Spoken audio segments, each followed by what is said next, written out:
wote, watawa, makatekista, viongozi wa vyama vya kitume, mashauri ya walei na waamini wote wa dekania ya Paulo wa Msalaba. Tumsifu Yesu Kristo.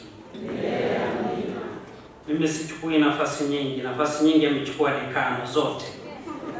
Kwa hiyo mimi nitachukua nafasi chache tu alizoziacha, na kati ambazo sitazichukua za kushukuru watu. Wameshashukuriwa kiasi cha kutosha, sioni sababu ya kurudia. Si kwamba sioni, naona, nathamini na ninapenda, lakini sipendi kuwachosha zaidi na wengine wanazidi kuungua na jua. Seme tu machache ambayo ningependa kuyasema. Kwanza, ninawapongeza sana ninyi wanadekania ya Paulo wa Msalaba kwa kuwaza, kuamua na kuweka siku hii maalum ya kumshukuru Mwenyezi Mungu, ikiwa imebeba taswira kubwa ya kufunga pia mwaka wa jubilei kuu katika dekania yenu 2025. Hongereni sana.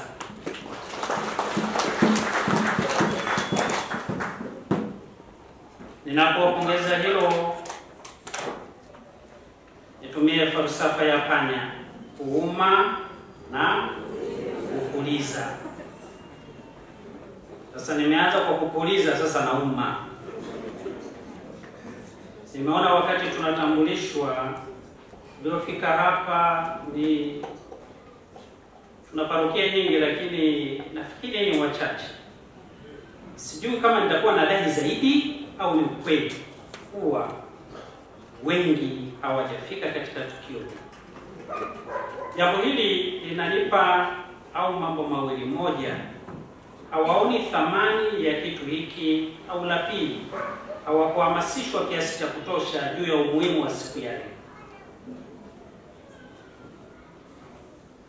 Yaani wameona tu kuwa somo Paulo wa Msalaba ni la kawaida tu, hakuna sababu ya kweli. Au huko maparokiani, baba zangu labda hamkutoa elimu ya kutosha. Leo tunafunga jubilei kubwa, tukio kubwa kweli katika dekania yetu. Lakini pia hata ingekuwa huyo somo kwa dekania yetu sio kitu kidogo, tutamani kuona kuwa mwaka unaofuata wengi tunafika na tunashiriki vizuri katika matukio haya ya muhimu sana katika maisha yetu ya kiroho. Lakini zaidi sana naona kuwa pia parokia zingine na hizo parokia teule, hata mapadri hawakufika. Sasa hili si zuri. Baba dekano, libebe jinsi ilivyo, nenda ukaonane nao. Mimi sitaki kusema nao sana. Uonane nao huko, watuambie kuwa yaliyowasibu kutokuja katika siku hii, wao ni nje ya dekania ya Paulo wa Msalaba. Tunaposema kuwa twende pamoja, twende kweli pamoja. Nimesikia katika risala hii kuna mashirika ya kitawa 33 waliokuwepo ni hawa. Hata hivyo mmejitahidi, hongereni. Yaani hongereni kwa kweli. Mmejitahidi, mpo wengi. Kwa dekania moja kuwa hivi ni wengi. Lakini kumbukeni kuwa dekania yenu ndiye yenye mashirika mengi zaidi kuliko dekania zingine. Na wengi zaidi mmewaacha huko nyumbani. Na wenyewe hawakuona umuhimu wa Paulo wa Msalaba. Ya nini hiyo? Itawahusu mapadri na waamini tu, sisi hatuendi. Hilo ninyi wapelekeni pia. Hilo mjibebe nyonyo. Sawa, wapo kwenye nyumba zenu. Na wengine wakubwa mmekuja hapa alafu mmewaacha wenzenu kule. Nje nao mkani wote. Haya matukio yanatusaidia kutembea pamoja, kusema pamoja, kutenda pamoja. Tutamani kufanya hayo mambo kwa pamoja. Yatuletee umoja, ushirikiano na upendo ndani yetu. Kanisa lipige hatua. Ukisisitiza juu ya habari ya umoja na upendo, unamgusa kila mmoja wetu, na wala sio hawa tu niliowagusa huko. Hata huko Nimesikia wakati mnatambulishwa kuna watu wanakuja hapa wanawakilisha vyama vya kitume dekania, lakini hawana sare zao zile, hawakuvaa.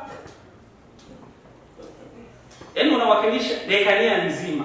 Sasa una tofauti gani na mwingine? Yaani mpaka unasimama ndio tunakuona. Bado usivae sare na umeitwa nafasi kubwa hiyo ya heshima. Tujitahidi sana. Mambo hiyo ni madogo madogo, lakini anasema sana katika maisha yetu ya imani. Baada ya kusema hilo, niangalie jambo moja la haraka. Nashukuru sana kwa hii risala. Iliyoandaliwa vizuri sana. Kati ya risala nzuri mno hizo kuzipata ni hizi. Yenye statistics ambazo na uhakika kuwa ni nzuri na za uhakika. Hapa tumeambia kwa hapa kuna wanaume 24%. Lakini wakina mama wako 33%. Watoto wana 42%. Naomba niseme nanyi juu ya hii 42%. Asilimia hii 42 ni asilimia muhimu sana katika kanisa letu. Asilimia hii 42 inahitaji maelekezo, inahitaji kulelewa, inahitaji kuongozwa vizuri kabisa katika maisha yetu. Lakini kwa bahati mbaya sana tunaidharau kwa sababu tunajua tuko hawana kitu chochote cha kufanya. Hata wakija kanisani ni wale watu wa kucheza cheza mbele. Yaani tuko hivyo. Lakini hata huko kucheza mbele ni mchango mkubwa sana katika imani. Mimi ningewaomba wazazi ambao tuko hapa tuiangalie hii asilimia 42. Tukiikamata vizuri hii 42, unatengeneza kanisa la miujiza. Tukiikamata vizuri hii 42. Lakini tukiipotezea tutapoteza kanisa letu. Naomba tushukuru kila familia iangalie ina mtoto, imlee, impeleke kwa Bwana. Yosefu na Maria walimchukua mtoto wao Yesu wakampeleka kwa Bwana. Wewe mtoto wako unampeleka kwa nani? Yaani kama humleti kwa Bwana, wewe mwanao unampeleka kwa nani? Tutamani pia watoto kuwapeleka kwa Bwana. Ninaposema hivyo, ningetamani sana wote wakawa watawa au mapadri. Lakini si kweli, nitajidanganya mwenyewe au nitawafanya niwape dhana potofu isiyo ya ukweli ndani yake. Ila tunataka pia hawa waitikie miito yote ya kanisa, au padre, au utawa, au ndoa takatifu. Haya hayatawezekana kama hawatalelewa kuona mitazamo hiyo mbele yao. Tuwasaidie, kuwe nao, waipende imani, waishi imani, waitunze imani. Jambo hilo linaanza na sisi wenyewe. Tukio hili kubwa tunalolifanya leo la kiimani na hao watoto ambao tumekuwa nao hapa linawaachia alama ya upendo, ya umoja na mshikamano. Je, wale watoto wengine ambao tumewaacha huko nyumbani, wao wanajifunza nini? Wakati hao wako hapa, wale wanafanya nini kule? Tuone umuhimu na thamani ya kuangalia ili kundi la watoto na kuwalea vizuri, kuwaruhusu kuja kanisani.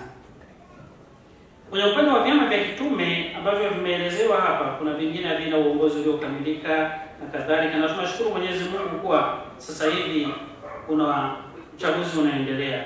Niwaombe basi msikatae kuchaguliwa. Kama vile ambavyo hamkatai kuchagua, basi na wewe ukichaguliwa usikatae. Mtumikie Mungu, kwa sababu huu ndio wakati ambapo Mungu anakuita umtumikie. Usirudi nyuma wala kukataa. Simama, mwambie, nena Bwana, kwa maana mtumishi wako anasikia. Sikieni, pokeeni wajibu huo na mufanyie kazi. Lakini habari ya kuwa kuna utepetevu katika vyama vya kitume, yaani bado havikimbii sana katika parokia zetu, na imani sababu labda ni sisi wenyewe. Tujitahidi kuhamasishana sisi wenyewe, lakini pia Na baba zetu nyie wa kiroho, kuweni karibu na vyama vya kitume. Sio tu msaada kwa wao, lakini msaada mkubwa sana kwenu. Mara nyingi huwa anasema kuwa tunaweza tukawa na projects kubwa sana ya ujenzi au wa makanisa kama hivi au wa nyumba za mapadri na kadhalika, na tukafanya vizuri sana, lakini kama hatukujenga imani, hakuna mtu atakayeishi katika makanisa hayo, atakayeenda kusali, wala hakuna mtu atakayeishi katika hizo nyumba tunazojenga. Tuanze kwanza na kujenga imani. Na sasa mapapa ninyi ndio watu wa kujenga imani. Kaeni karibu na vyama vya kitume, wasikilizeni, sikilizeni mapendekezo yao, hoja zao, na wasaidieni kwa kuwapa ushauri mzuri unaowasaidia kwenda. Tunasikitika sana tunaposikia sehemu nyingi, sehemu kadhaa ambapo wanashindwa kupata ushirikiano wa kutosha kutoka kwa mababa hivi vyama vya kitume. Sasa tuko kwa ajili ya nini? Tuko kwa ajili ya kusaidia haya mama, lakini pia ni msaada pia kwako. Kwa niombe sana mapadri ambao mko hapo wa hii dekania ya Paulo wa Msalaba, ninyi mtatusaidia kutoa ujumbe huu pia na kwa mapadri wengine wote katika jimbo letu. Tambueni wazi kuwa kati ya dira mojawapo tulionayo kama jimbo ni kuhakikisha kuwa vyama vya kitume vinakuwa hai na vinaongezeka katika jimbo letu na parokia zetu. Zile parokia ambazo hazina vyama hivi zipokee utume huu na ziufanyie kazi vizuri na kwa uhakika. Kwa hiyo nawaomba pia mnisaidie katika jambo hilo. Mwisho kabisa, kwa sababu nimesema nisirudie mimi kushukuru, yameshukuriwa ya kutosha, nasema asante. Hata hivyo nishukuru kwa uwepo wenu. Umekuwa ni faraja, amani na nguvu. Asanteni kwa kila kitu mlichokifanya kwa ajili yetu na kwa ajili ya kanisa na kwa vyote ambavyo mnaendelea kuvifanya. Mungu awabariki sana. Tumsifu Yesu Kristo.